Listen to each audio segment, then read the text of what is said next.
আপনারা হয়তোবা জানেন যে বাংলাদেশ সরকারের বিটিআরসির সঙ্গে সিনেসাস আইটির কিন্তু একটা চুক্তি হয়েছে অবৈধ আনঅফিশিয়াল স্মার্টফোনগুলো বন্ধের বিষয়ে। যারা ইতিমধ্যে আনঅফিশিয়াল স্মার্টফোনগুলো কিনে ইউজ করতেছেন তাদের জন্য সরকার একটা খুশির সংবাদ দিয়েছে।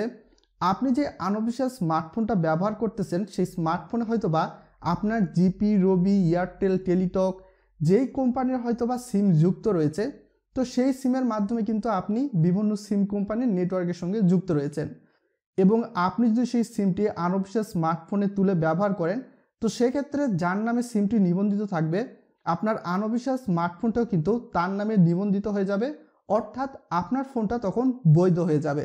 তো ইতিমধ্যে যারা আনঅফিশিয়াল স্মার্টফোন ইউজ করতেছি তাদের জন্য এটা কিন্তু একটা নিঃসন্দেহে খুশির সংবাদ।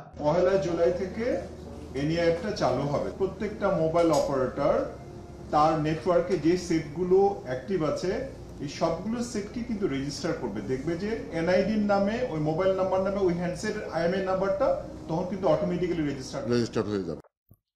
আবার অনেক মানুষ রয়েছে যারা হয়তোবা নতুন করে আনঅফিশিয়াল স্মার্টফোন কেনার কথা চিন্তা ভাবনা করছে। বিশেষ করে বিশ্বের অনেক দেশ রয়েছে যেই সকল দেশে বিভিন্ন স্মার্টফোন কোম্পানি বিভিন্ন স্মার্টফোনের মডেল রিলিজ করে, তবে বাংলাদেশ সেটা অফিসিয়ালিভাবে আনে না।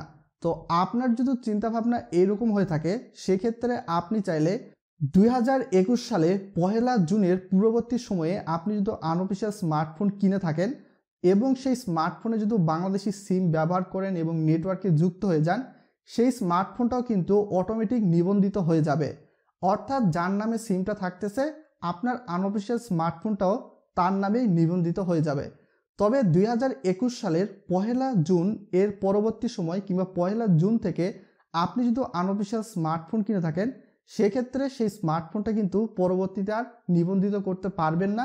যদিও নিবন্ধিত করার সুযোগ সুবিধা বিটিআরসি দিয়ে থাকে, সেক্ষেত্রে অবশ্যই কিন্তু আপনাকে একটা নির্দিষ্ট পরিমাণ জরিমানা দিয়ে হয়তোবা আপনাকে সেই স্মার্টফোনটা নিবন্ধন করার প্রয়োজন লাগতে পারে।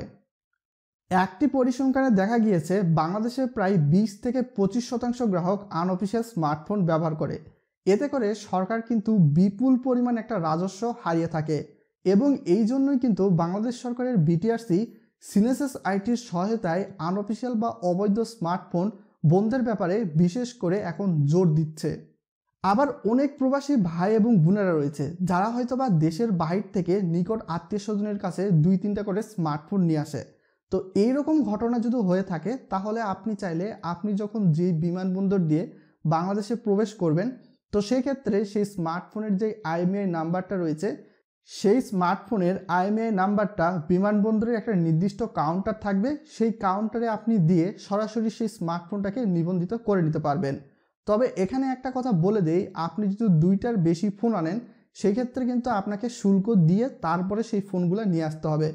তবে যেই সকল প্রবাসী ভাই বোনেরা দেশের বাইরে থেকে 2টা ফোন নিয়ে আসে সর্বোচ্চ, তো সেই সকল স্মার্টফোন কিন্তু দেখা যায় যে কোনো প্রকার শুল্ক দিতে হয় না, একদম ফ্রিতেই আনতে পারেন। অবশেষে বিটিআরসি কিন্তু সকল গ্রাহকদের জন্যই ভালো একটা সুযোগ সুবিধা নিয়ে এসেছে। তো আপনি আপনার বন্ধু বান্ধবের সঙ্গে ভিডিওটি মাস্ট বি শেয়ার করে নিন এবং সোর্স সহ কিন্তু আমি আপনাদেরকে A to Z দেখিয়ে দিয়েছি।